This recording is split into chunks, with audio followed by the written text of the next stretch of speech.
غير ان هو يعني من اول الناس اللي رسخوا مبدأ الصحافة التلفزيونية اللي احنا طبعا دلوقتي كلنا بنشتغل فيها في التوك شو وغيره. هو عملها من زمان، من 20-30 سنة. راجل يعني محنك ومخضرم في هذا المجال، يعني رائد بكل المقاييس. انما هو صاحب قلم ورئيس تحرير ومحاور ومذيع وشخصية إعلامية مثيرة جدا وناجحة جدا ومصرية جدا. عايز ارحب ترحيب كبير بالاعلامي الشهير الاستاذ مفيد فوزي. اهلا بيك. اهلا بيك يا معتز، اهلا بيك. انا سعيد انك انت قاعد معايا النهارده يا استاذ مفيد. نعم. وبشكرك على انك لبيت الدعوه. لازم طبعا. ليه؟ لانه حريص ان انا ابقى قدام الناس على الاقل تخربش فيا فتطلع افكار ربما احيانا ما اقدرش اكتبها، وربما احيانا ما اقدرش اقولها في التلفزيون، لكن الخربشه ضروره. ولذلك انا لا احب السؤال المهادن البسيط، ولا حتى مع الوزراء. يعني انا لو محلك مع السيد امين اباظه انقض. بس عجبتني لما قلت له انت بتقول تشخيص، امال فين يعني الحلول. تمام. لما قلت انت كلمه الحلول بدا السيد امين اباظه يفكر في الكلام الرسمي الذي ينبغي ان يقال.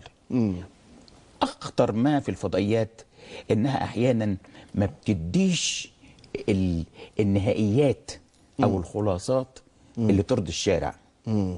لدرجه ان انا قلت ايه، يا سلام لو جبنا حد تاني من الناس اللي كانوا موجودين دول يرد في الحال، يرد على الوزير. صحيح، وتحصل مواجهه طبعا. لان الراجل اللي بيقول ما فيش قطن ده مات خلاص، بيطلع الوزير يتكلم، يرجع يرد عليه يقول له يا معالي الوزير فين وفين. مظبوط. هذا النوع من الصدام انا بعتقد انه مهم جدا في حياه مصر، لانه صدام ايجابي.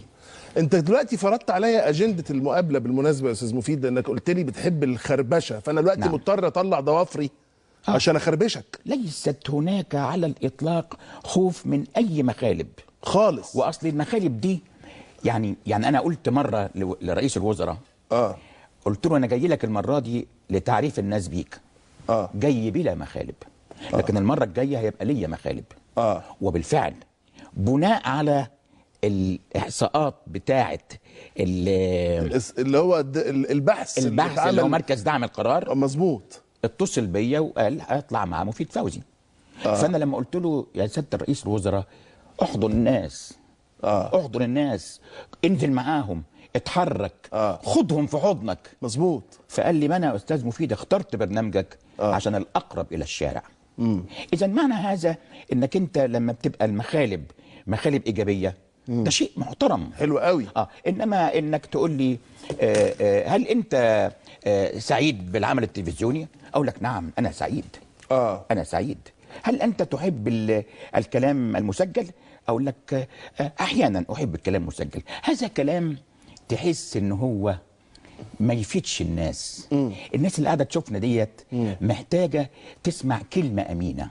حلو قوي. راي جريء، وجهه نظر. فانت فضل. تحترم اللي يستفز فكرك، مش ما بتحبش اللي يعمل معاك حوار تعال نقول عليه توافقي كده، نقعد نجامل بعض ونقدم كده نص ساعه نزهق الناس وهي قاعده في البيوت. الدنيا حوار. ما تحبش كده. الدنيا حوار. تحب اللي يستفز فكرك. حتى العلاقه بين الرجل والمراه حوار. طيب. خليني استفز فكرك. الجنس حوار. الجنس حوار. الجنس بين جسدين. مش عايز جدال. انت ليه بتحب الدنيا حوار؟ انت ايه اللي جاب سيره الجنس دلوقتي؟ لا انا بحدد لك بوضوح تام. طب الدنيا حوار. بالمناسبه بقى، اتفضل. انت استاذ مفيد اخذ عليك مؤخرا، رغم ان انا ما كنتش عايز ادخل المدخل ده. لا خد راحتك. بس انت اتكلمت في الاداء الجنسي ما بين الرجل والمراه. نعم. في برنامج القاهره اليوم بادب بالغ. عايز اقول لك انت من بس ما فيش من كام يوم. تمام. فالناس وبعلميه. الناس بتتكلم على ان موضوع الحلقه موضوع خادش جدا للحياه، وما يصحش انه يتعمل في برنامج حواري. انا ما اعتقدش انه خادش. لا ليه؟ عارف ليه؟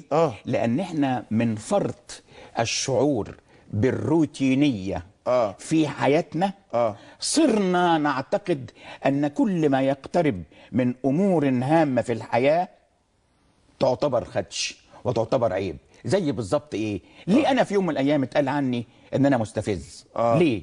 لانه كان التلفزيون عباره عن هدوء البحيره في الاسئله.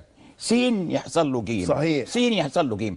لما انا ابتديت ادخل في لغه الشخص من الداخل، كسرت النمط، كسرت التقليد اللي احنا زهقنا منه. بالظبط. ومن جاء بعدي إن كان من حقي أن أقول هذا، خلاص أدمنوا فكرة أن من الضروري أن الحوار هو معركة فكرية. أنا مش بتخانق. بس أنت تعلم جيدا يا أستاذ مفيد بعد إذنك ان الثالوث المقدس في الصحافه السياسه، الجنس، الدين. فاذا ممكن حد يقول لك ده اسلوب رخيص، ممكن حد يقول وليس ان ده اسلوب رخيص علشان انك انت تجيب مشاهد، ولا ارفضه، وبتعتمد على ان هو قناه مشفره. لا ارفضه. تتكلم ليه عن الاداء الجنسي بين الرجل والمراه؟ ليه؟ احترم وجهه نظره. لان بعتقد، اقول لك معلومه خطيره، احنا بيوتنا تغرق في الطلاق. البيت العربي عموما طلاق. كويس. الزواج الأسرع يأتي بطلاق أسرع. أنت محتاج إنك أنت تخرج من نمط الجدات اللي بيعلموا البنات لما تبقي مع جوزك ما تعمليش صوت، ما تتكلميش، ما تحسسوش إنك مبسوطة. هذه مصائب تحدث في بيوتنا، في ثقافتنا، وهي أشياء راسخة منذ القدم. وبعدين الأمهات عمرها ما بتخش في مناقشة مع البنات، ما بتصاحبش بنتها اطلاقا. وبعدين هذه الموضوعات من فرط ما اصبحت متكهنه، مش عايز اقول اكتر من كده، محطوطه في الدرج. فالناس لما تيجي تفتح الدرج شويه الناس يحصل لها ذهول.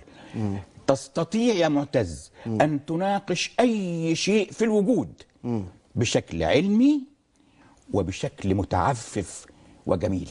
طب انت ناقشتها يوميها بشكل علمي رغم ان انت مش انا، الدكتور الدكتور هو اللي ناقش، لكن انا السؤال بتاعي سؤال علمي وسؤال مهذب عارف ايه بالظبط كده، واستسمعك في ان انا اقول الكلمه you moralize the question، يعني تضيف مسحه اخلاقيه عليه.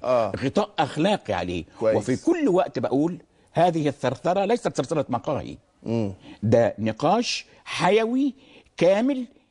الغريب ان انا ما اقدرش اعمل ده في التلفزيون المصري.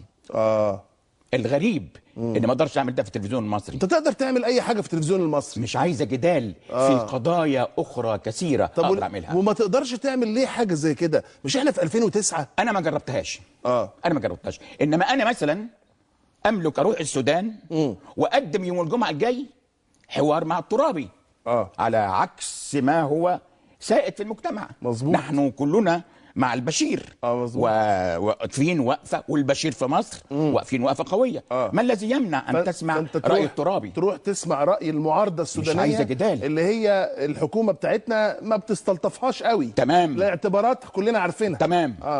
ده معناه انك بتفتح المسام. الذي أريد أن أقوله في هذا العمل التلفزيوني أن تفتيح المسام في المجتمع ضرورة.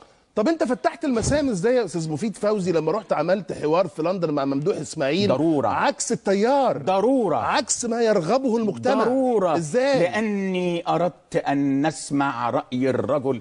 كان فتحي